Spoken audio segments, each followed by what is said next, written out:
Samuel Bellamy Jr. is an expert in mentorship, having mentored many young people in South Carolina over the years. Today, I talk one-on-one with Samuel about mentorship today for this edition of Quintin's Close-Ups. And if you haven't already, subscribe to my YouTube channel and like Quintin's Close-Ups on Facebook. Samuel Bellamy Jr., welcome to Quintin's Close-Ups. Thank you so much, sir. I appreciate the invite.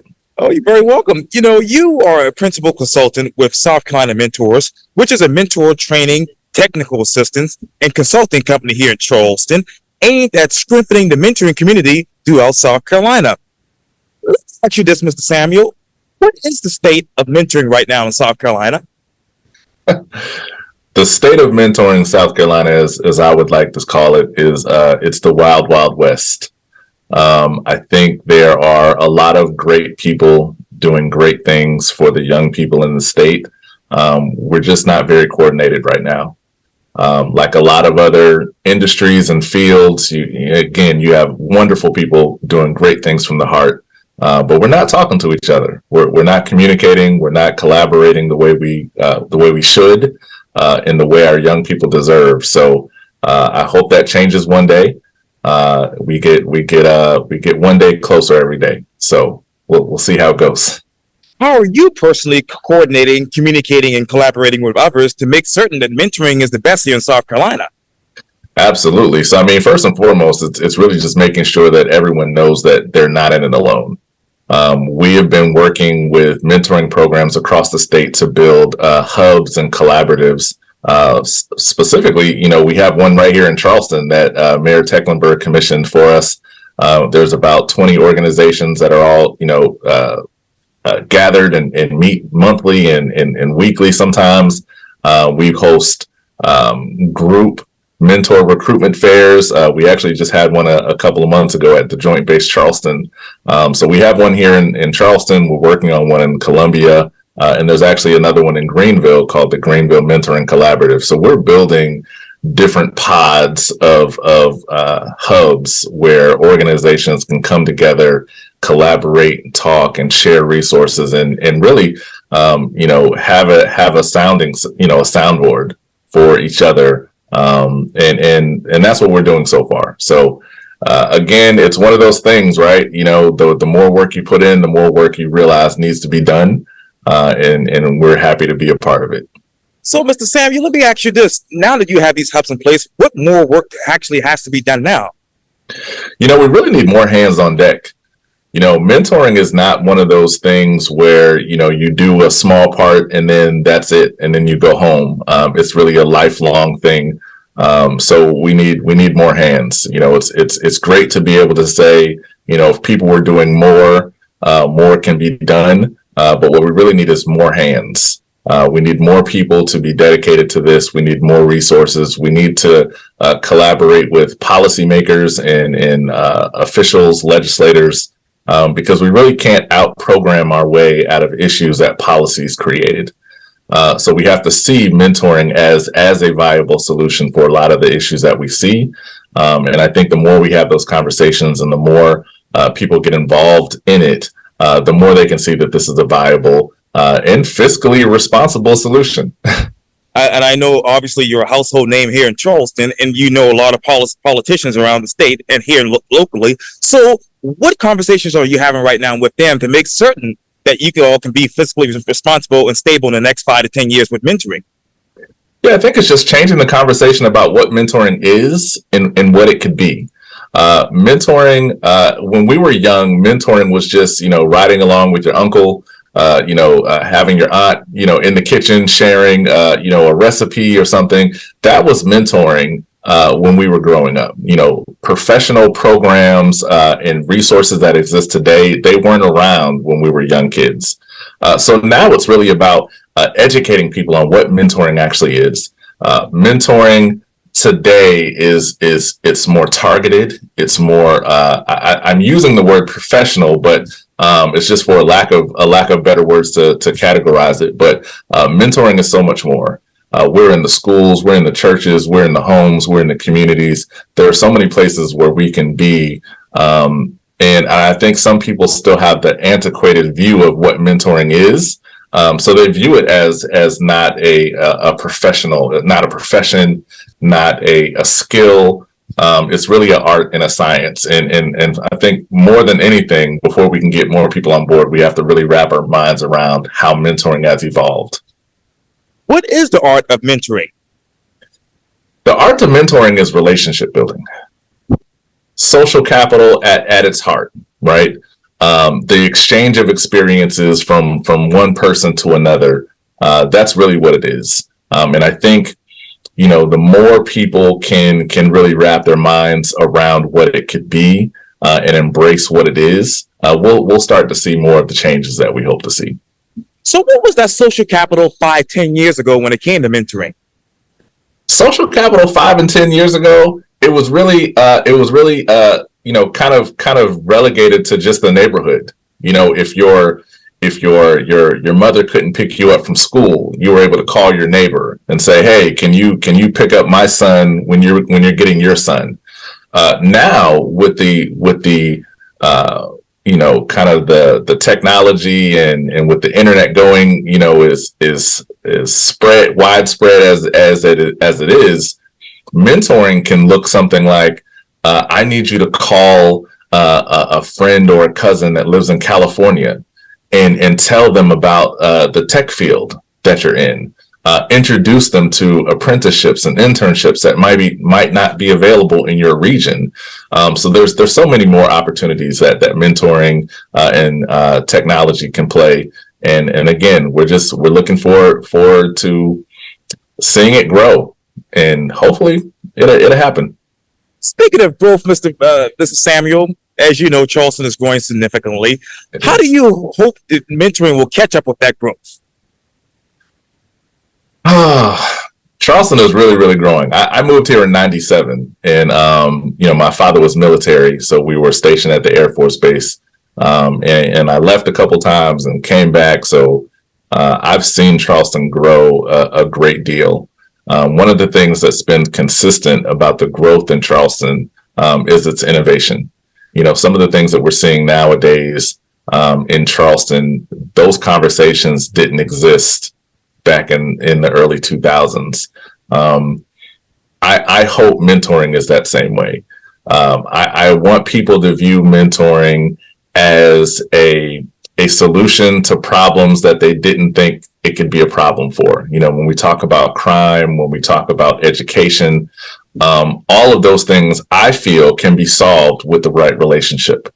And mentoring is the foundation of the right relationship. And I think if we arm people with the tools necessary to care about one another, once again, we would see a lot of issues, stop. We would see a lot of policies being made more readily, easier, because we're viewing everybody as a viable solution to the ills that plague the society.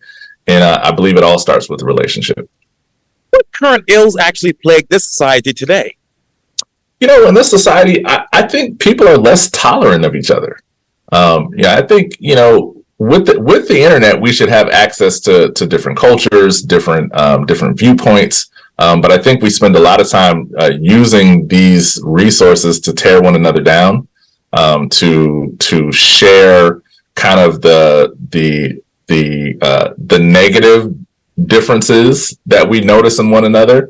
And I don't think that's how it was meant to be.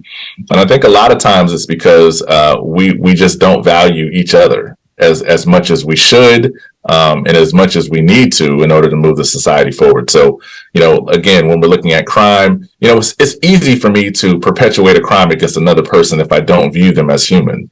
If I don't view them as equal to me, if I don't believe that they should have access to the things that I have access to, and I don't want them to have it, so I'm going to take it from them. Like, it's easy for me to think that if I don't value them as a person. And a lot of these things, these are skills and these are attributes that you teach an elementary school child, a middle school child, before they even, reach to the age where, robbing you and stealing from you and all those things is even a possibility.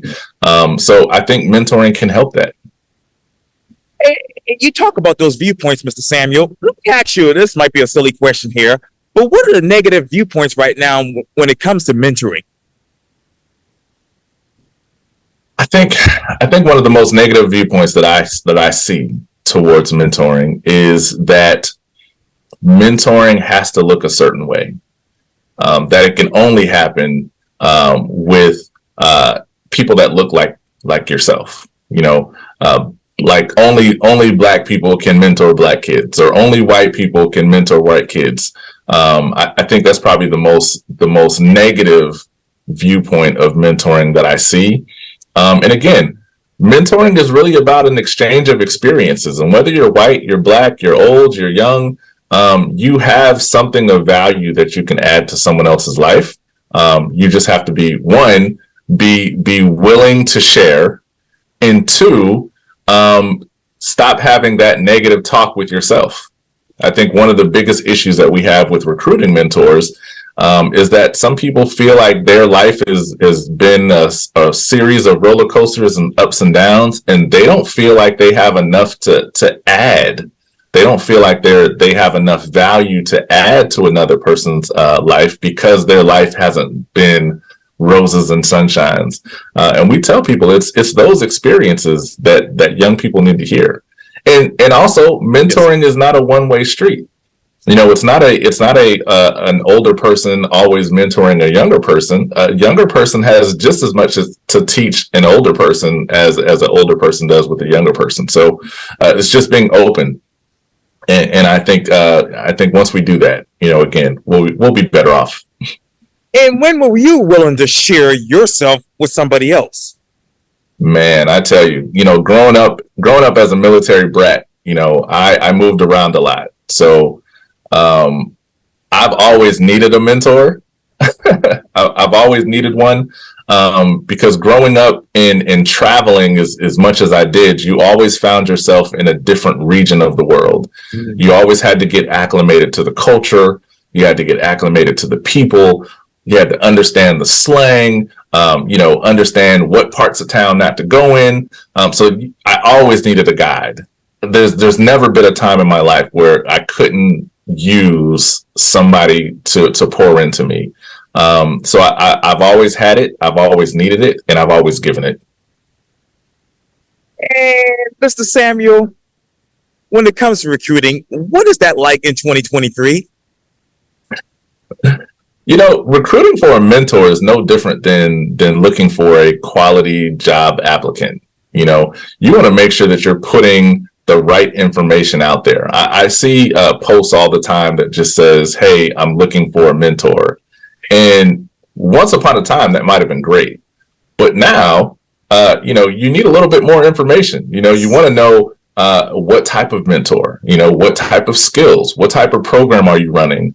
Are there any extenuating circumstances? Like, is this a program that happens in school, in the community, within the church? What hours of the week? Like, we want to know as much information as possible in order to make a good decision on whether or not we are going to be a good fit to be a mentor for that program. So I think more information is needed. And with technology, again, you have access to people that may not necessarily be in your everyday sphere of influence. So with people sharing posts and sharing emails and things of that nature, you really do have access to more networks than you did, prior. So, again, so much is changing. It's still an evolving field. But that's really the main thing. I think more information is needed so that people can make the best decision possible. And what other information do they need right now, Mr. Samuel? If I was instructing someone on how to recruit a mentor right now, I think targeted mentor recruitment is needed. So that means if there is a specific skill set of a mentor that you're needing, I might make a post that says something specific, like, I am looking for a mentor of this age that lives in this area of the city, that has this availability, that has this skill set with this interest. Something like that. That's just a rough, outline. Right. But I think something like that, you're going to get more responses. Or at the very least, if I'm not the person that you're looking for, you've given me the information. So now I can think of, oh, well, this might be my friend, so-and-so. Let me share it with them. And I think that information, it goes a much, much longer way than I'm just looking for a mentor. Right. That could be anybody. It's exactly right. And you mentioned this just a second ago about the targeted mentorship. Mhm. Where is that ideally here in the Low Country? You know, it doesn't really happen anywhere specific. Okay. Like there's no job boards or anything like that. You might be able to go to LinkedIn and post something like that. But really Facebook, Facebook, Instagram, dare I say TikTok? I'm not really sure if a lot of mentor recruitment is happening on TikTok, but I think anywhere where people gather Right. is a great place to recruit mentors. So let me ask you this, Mr. Samuel. Where do you meet people where they are? Anywhere, man. Meeting people where they are isn't necessarily about a geographical location. It's about a mindset. And sometimes, again, when you're talking to people and they they don't view themselves as mentors.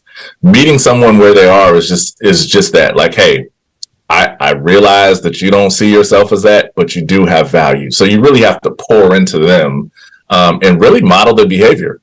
As I pour into potential mentors, what I'm really doing is showing you how to pour into others. So I think by doing that, you're able to meet people where they are. And how do you view yourself as a mentor? I've heard that question before. Never really had an answer for it. Still don't know if the answer that I'm going to give is the right answer. But my personal mission in life is to bring resources and solutions to people in a way that brings the information to life and makes it actionable. So my mentoring style, it mirrors that. Like, I want to make sure that you have all the information that you need. I want to answer all of as many questions as I can, because I don't have all the answers. But I do want to make sure that you have as much information as possible for you to make a decision. Because at the end of the day, even if you have all of the answers and all the information, if it's convoluted or if it's too difficult to act on, you won't do anything. I always say confused people do nothing.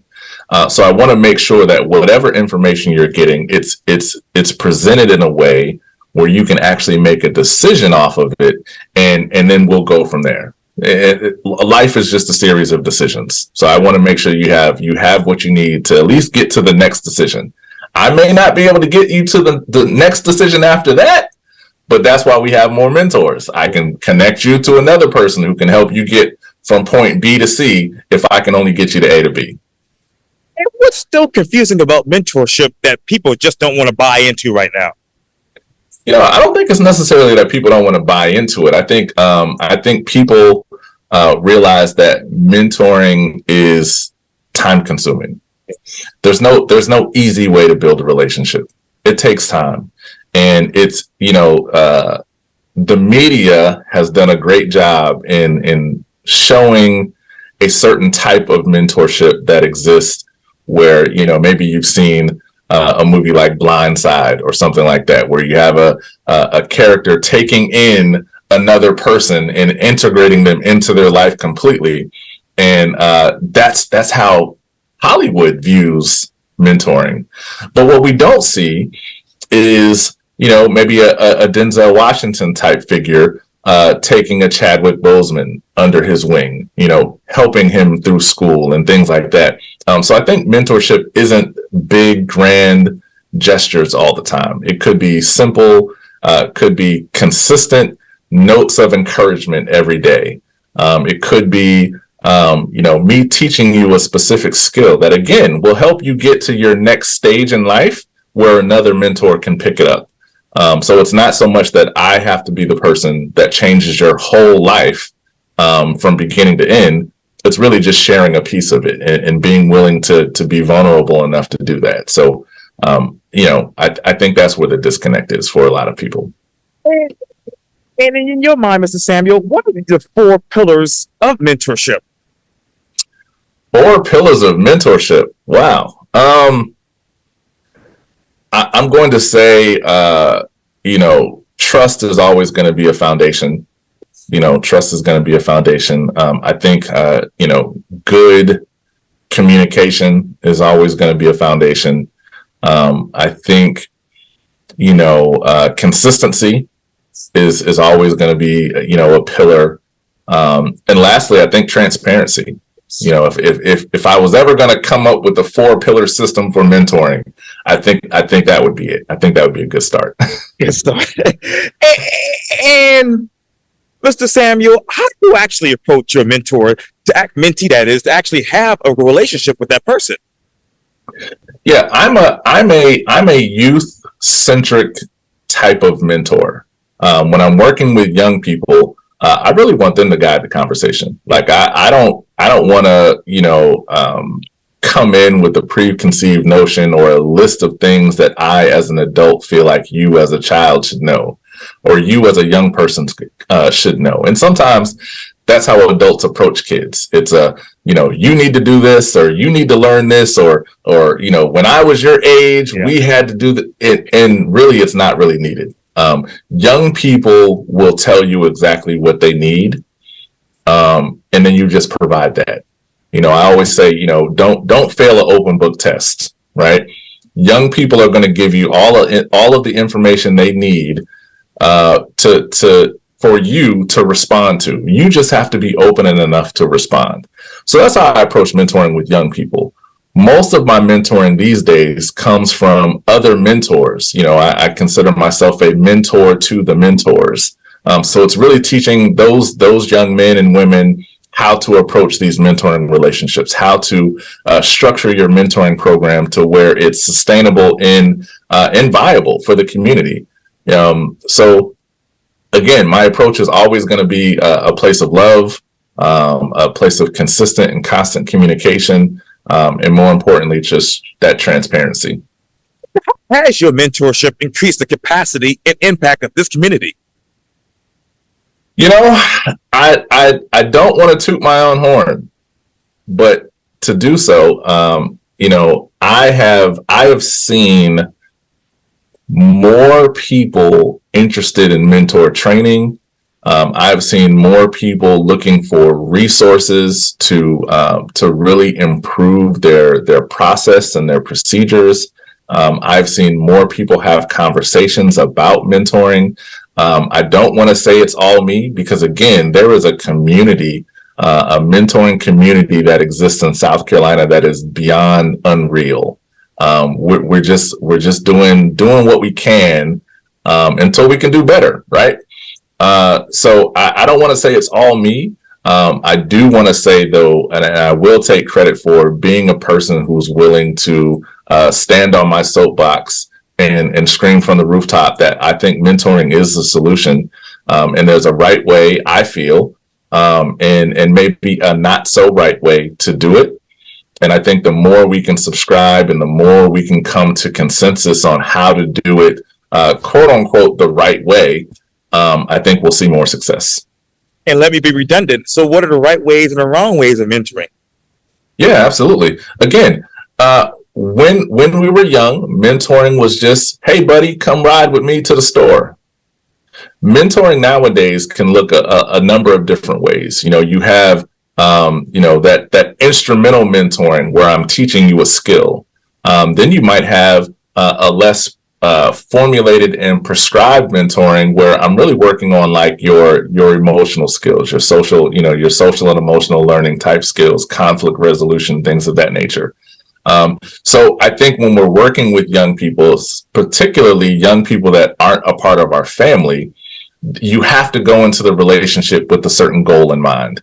It's not just we're just getting together just for the sake of getting together, because time is precious. So I want to make sure that whatever time that I'm investing into you as a young person is going to help you reach your goals. And I think the more we can gear mentoring, specifically from mentoring programs, the more we can gear people into that mindset that there is a goal, there is a specified end, we'll see more success. Now, that's not to say that quote unquote natural mentoring or less informal mentoring doesn't have to exist, because we still need that. I still need uncles to pick up their nephews and take them to the barbershop. I still need aunts to teach their nieces how to start a business, or how to sew. Like, all of those things still need to happen.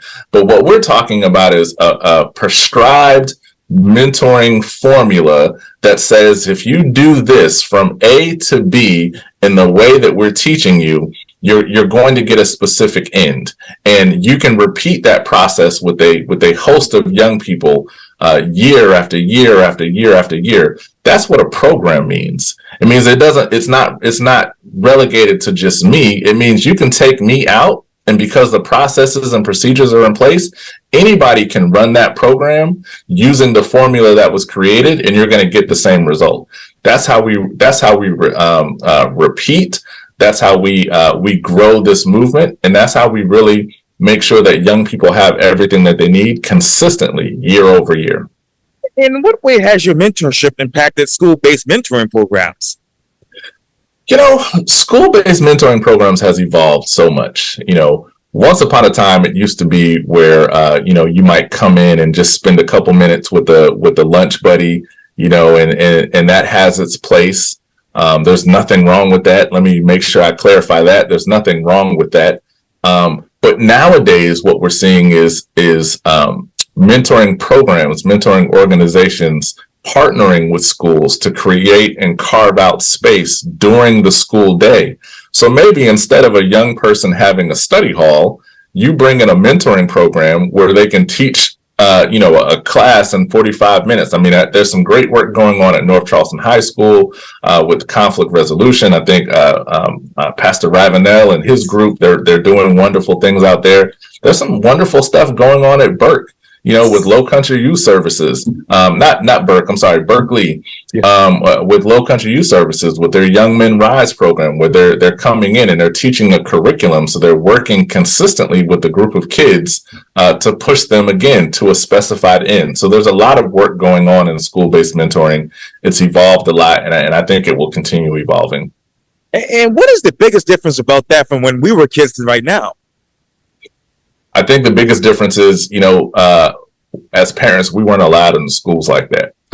I don't think principals were letting parents come in and teach classes during the school. I think the most that we had is if you were a substitute teacher, right, you were able to come in that way. But being able to see community-based organizations partner with schools to be able to carve out periods of the day where a non-licensed professional teacher can come in and teach young people a skill, help them develop a career goal or a career plan.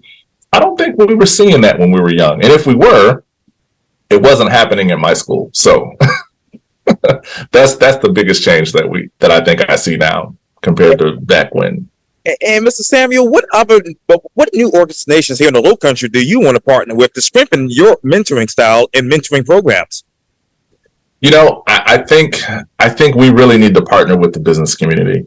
Mentoring goes hand in hand with what we're seeing, go on at the chamber. When you think about some of the issues that the city faces, when we talk about having a qualified, ready workforce, well, all we're talking about is mentoring.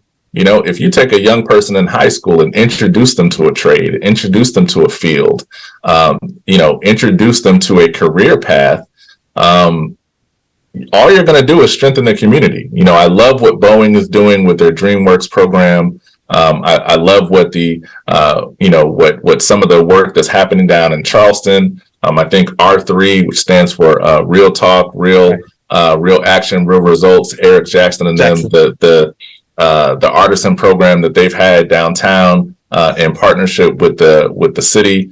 It's opportunities like that you want to see more of. Because those young people, they live here. If they can learn a skill and if they can earn a living wage, why would they want to leave home, right? So these are opportunities where we can partner with the business community, where we can partner with, the Boeings and the chambers and the, even realtors. I mean, there are a host of opportunities for us to partner and get involved, and I think those conversations need to happen more. And what other conversations should be happening when it comes to those issues, such as workforce? One thing that I don't see happening enough is funding, right? You ask any mentoring program what they are going to need the most. Outside of mentors, they're going to say funding and probably a building. They need a consistent space where they can bring young people to that's safe, that they can rely on. And then they need consistent funding. They need a funding stream. They need individuals to invest and really see the potential in the work that they're doing. Because if I can prevent a young person from going off to the wrong path, I might have just increased your workforce. If I can steer a young person to go to school, I've just increased your enrollment at your local college. All of these things, again, mentoring is at the root. We just don't connect those dots, and I think those are things that we could help out with. Let me ask you this, Mr. Samuel. What are those hidden gems? Who you actually are mentoring as far as the young people? Hidden gems, man. The hidden gems in mentoring is everyone. Every single person is a hidden gem. We don't realize how powerful we are as individuals, and we don't realize how. And I don't want to get on my other soapbox, because I'm also an assistant pastor at Increasing Faith Ministries in Northwoods Mall. Service starts at 10 a.m. if anybody wants to join. But we have to do a better job of making sure that people see the potential in themselves. Humans are the only species on Earth, right, that limits its potential. Like, you've never seen a tree say, "Oh, I've been growing long enough, let me stop," right? Humans will say, "I already have a degree, I don't need another. I've already learned this skill, I'm good here. I'm already making this amount of money, I'm okay." So I feel the hidden gem is really every single person on this earth, because we all have something to contribute. We overcome by the word of our testimony, and we can't overcome if we're not sharing it. So that's the hidden gem, is what's inside of us already. Throughout your years of mentoring, Mr. Samuel, what is something that you have done with your mentee that you said, "Hey, I need to try this too in my life"?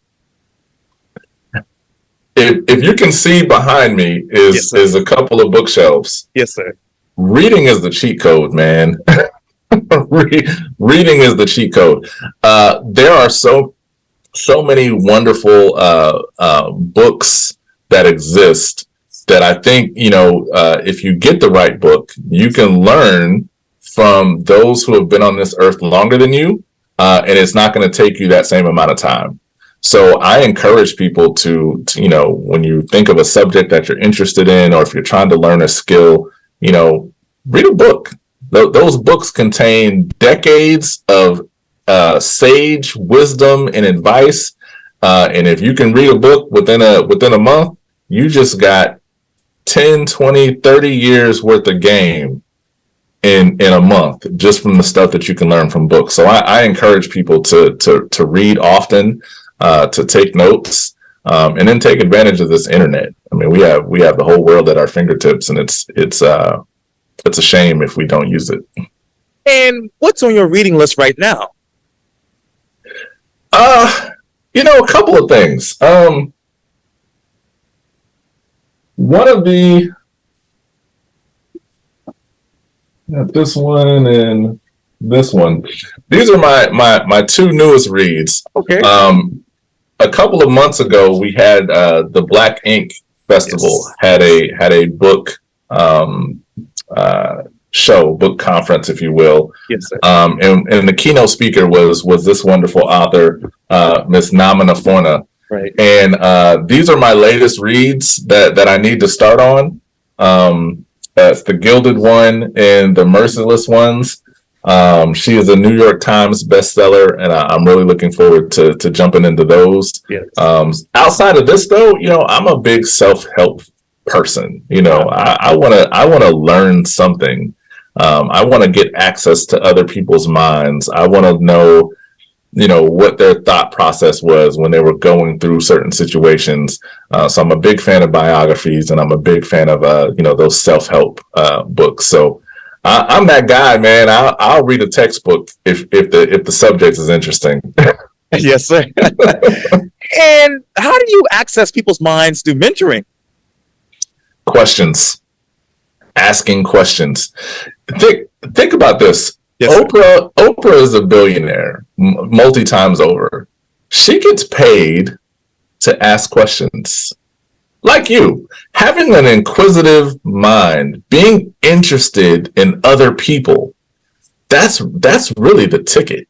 Like that's a cheat code in and of itself. Being able to ask questions that tell a story and the answers. I think all of the great journalists have done it. I use Oprah as an example just because her whole career was built off of not necessarily knowing answers, but having really good questions. Mentoring is the same way. You don't know how interesting a person is. You don't know who they know. You don't know what information they can connect you with. You don't know what piece of the puzzle they might have that you've been struggling with, all because you didn't ask. So I encourage people, ask questions, be inquisitive, and again, take notes. And what's that icebreaker that has helped you during difficult times of mentoring? Icebreakers, the best icebreaker that I've ever seen. I do a lot of workshops and do a lot of trainings. One of the best icebreakers that I've ever seen is asking people to think about the most positive person who's had the greatest impact in their life. I give people a moment to think about that. And then I follow it up with, imagine if that person wasn't there for you. Like, how would you feel and where would your life be? And most of the time you'll hear people gasp. And it's a sunken feeling to think about, the most impactful person that you had in your life. Where would you be in life if they didn't exist? And it's that feeling that I want people to feel, because when we talk about the mentoring gap, what we're saying is 1 out of every 3 young people won't have that positive person to impact their life the way that you've been impacted. So if you know what your life would feel like without having that person, put yourself in another young person's shoes and realize that everybody doesn't have that privilege. Everybody doesn't have access to a positive support peer group. And that's what we want to, that's what we want to help. We want to make sure that every young person has, at the very least, access to someone who cares enough about them to say, how was your day? That cares enough about them to say, what goal can I help you accomplish today? That's really what we're trying to get with mentoring. That is amazing. I wish I had more time, but Zoom is telling me I have 30 seconds. But Samuel Bellamy Jr., thank you so much for your time. And again, welcome to Quintin's Close-Ups. Listen, I've been a big fan of your work for a long time. I'm glad I finally made it. You're one of the best here in Charleston, so we thank you for your public service. And thank you, sir. You're welcome. Yeah, that was great.